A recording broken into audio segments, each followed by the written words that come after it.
Oh, good evening, ladies and gentlemen. Oh boy, oh boy. Uh, so happy to have you here with us tonight. My name again is Nicholas Biselli, and I am the artistic director of Theater Breaking Through Barriers. And yes, indeed, we are coming to you live from high atop the Thunderdome here in beautiful, kind of moonlit Midtown Manhattan.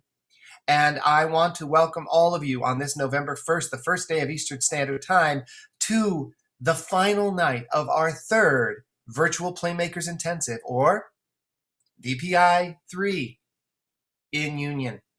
Oh boy.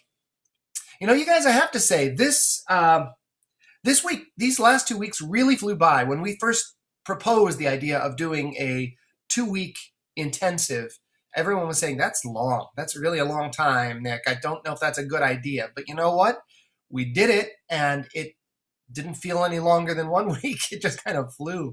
I think part of that has to do with, I guess, everything that's going on outside. And we were so excited to be able to retreat into this work, to really immerse ourselves in it so that we didn't have to be as preoccupied with everything else that's going on. And I hope that you all felt the same. I hope that those of you who watch regularly, I hope we were able to provide you with a little bit of a breather from all of that, so that you do know that there is life that exists beyond the news stream and the election and the pandemic. It's all there, and it's always around us. So it's nice to be able to have something else to retreat to.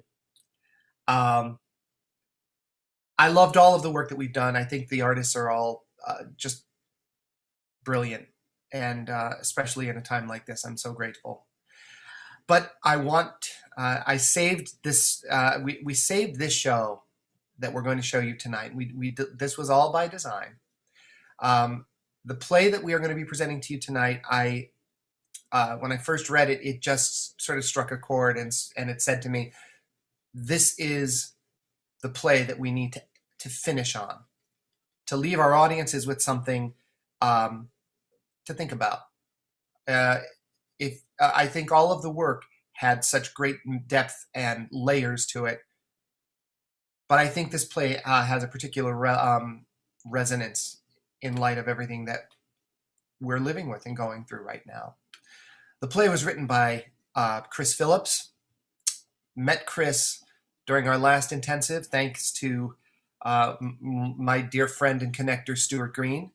I am so grateful to Stuart for everything he does, but bringing Chris in and introducing him was truly, such an incredible gift. He is a magnificent writer, and I feel so thrilled and honored to be working with him. The play was directed by Anne-Marie Morelli. Again, very close, very near and dear to my heart. I've known this artist for, wow, over 34 years, 35 years. She also happens to be my wife. And so there you go. And the play stars three of my favorite actors: Helen Coxe, John Little, and Paul Pryce. Ladies and gentlemen, for our final offering, please sit back, relax, and enjoy Chris Phillips' Persephone.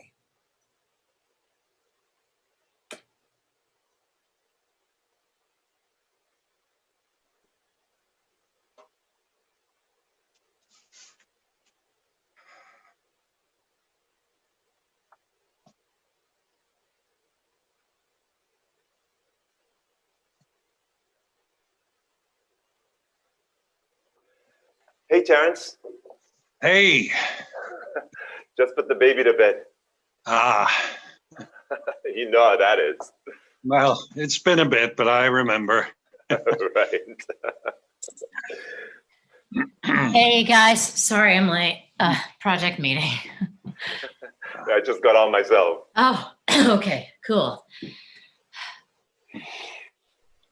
Did I miss something?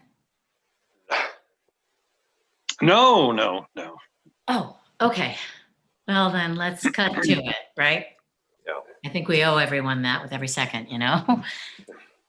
So what are you hearing? Fear, Kwame, a lot of fear, understandable fear. And we've gone so long without fear. I mean, you can understand what a shock to the system that is. Even for those of us who remember it well.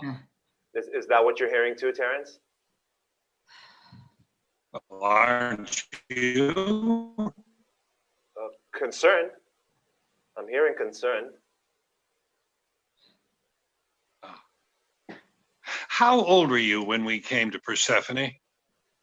Ooh, 18? Damn, one of the youngest. I didn't know.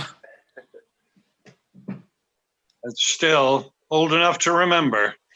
Well, what I remember is hope. Everyone on Earth. I mean, I was one of only 100 lotteries chosen, so it's hard not to feel hope then. So, no, I don't remember fear. Is that what you remember, Terrence? Fear? With all your billions buying you a spot? It's been 10 years, 10 good years. I thought we were over that prejudice. That's not how we live here. No, I know that's not what I meant. Yes, even with all those billions, fear. Fear of what was happening, of what was going to happen, which is why I bought a seat in the first place. And I refuse to go back to that fear. Ditto. So what are you two saying?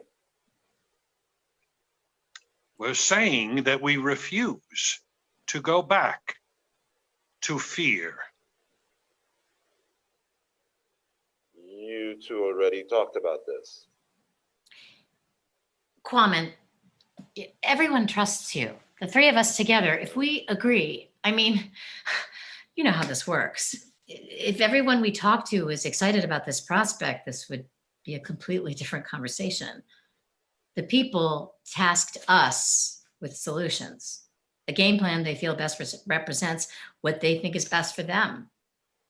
I don't know about you, but I don't like seeing fear in my brothers and sisters' faces, especially since we haven't seen anything like that in anyone for 10 years. Do you remember what it was like when we got here?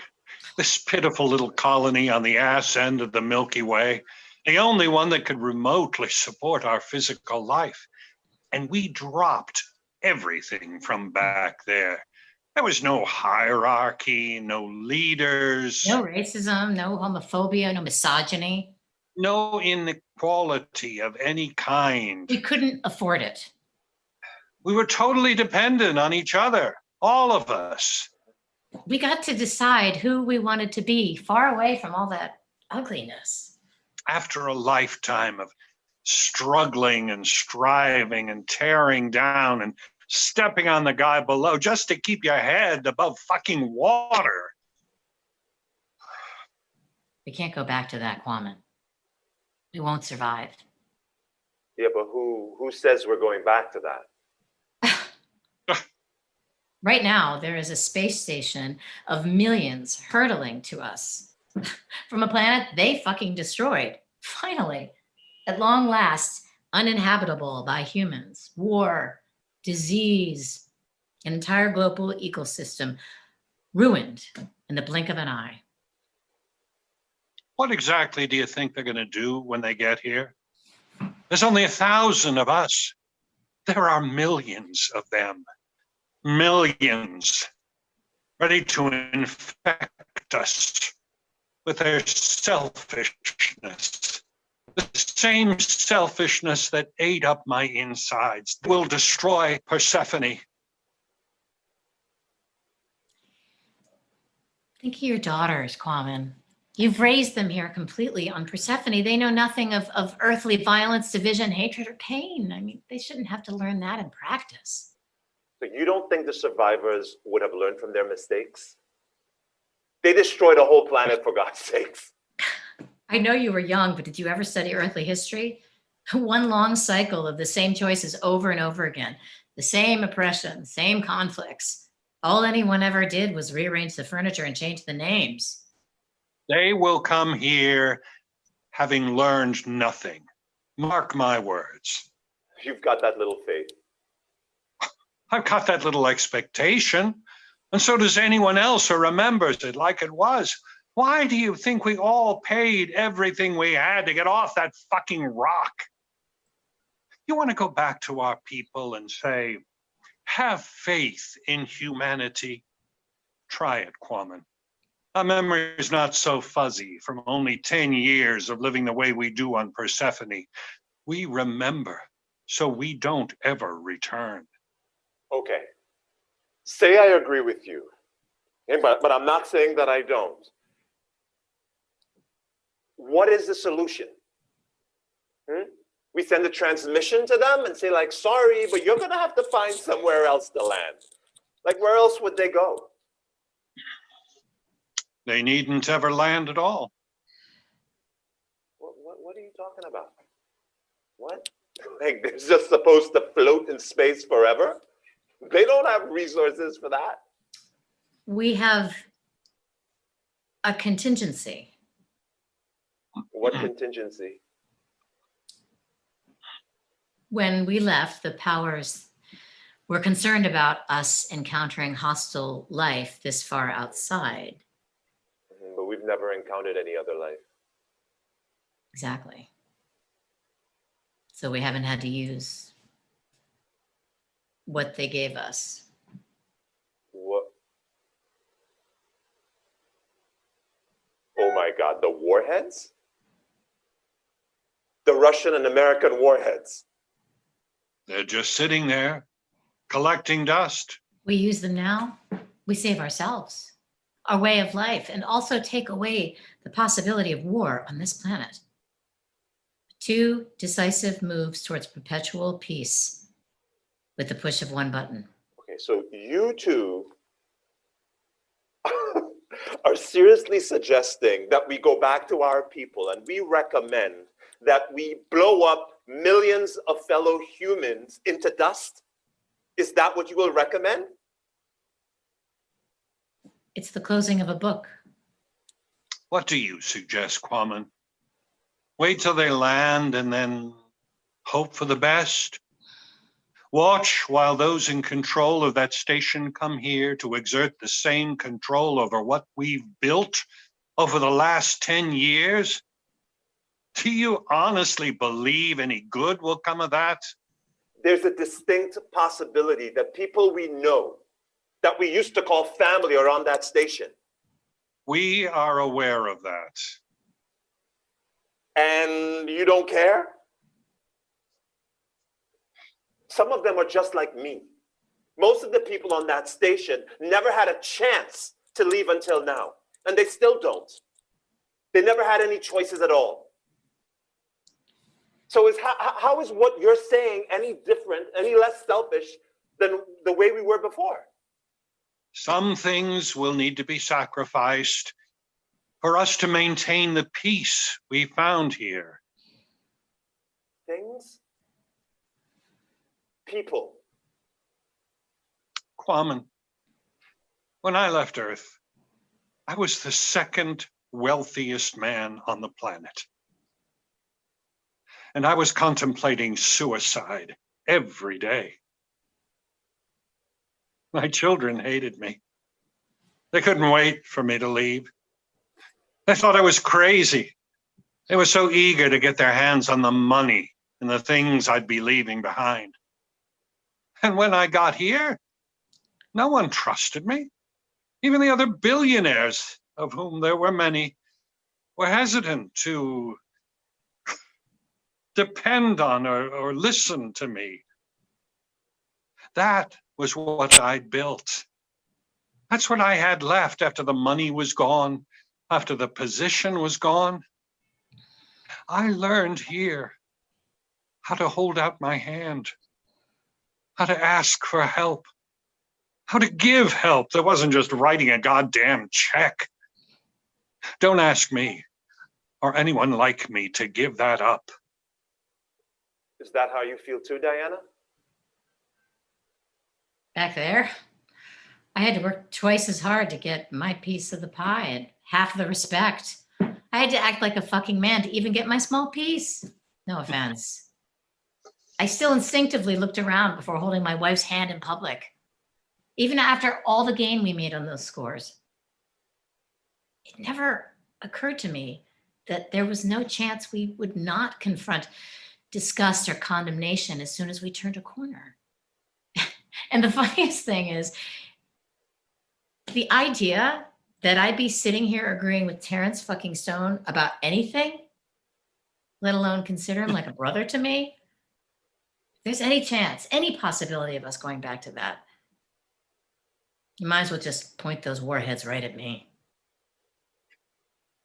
The truth is, Kwame, I always acted like racism wasn't a problem because I never faced it. Tunnel vision, selfishness, and rot. That's all I took away from that place. You're like a son to me. The idea that you or anyone else would ever have to face that, I won't allow it. We can't allow it. What is it, honey? Oh, okay. Tell her I'll be right there.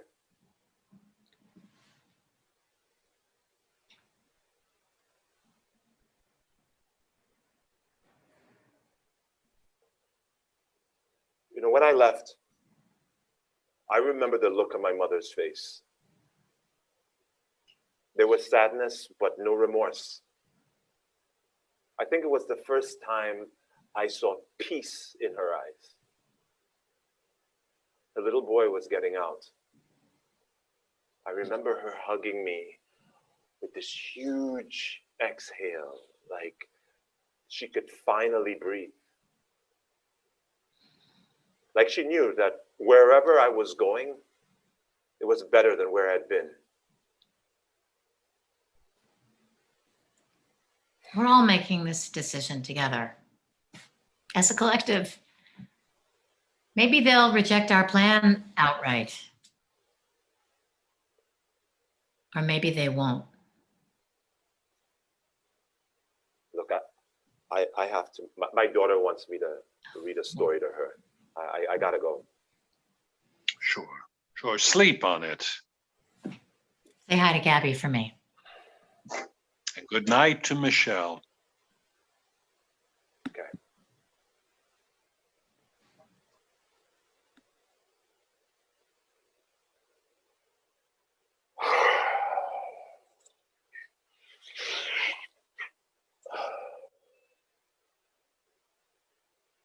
What?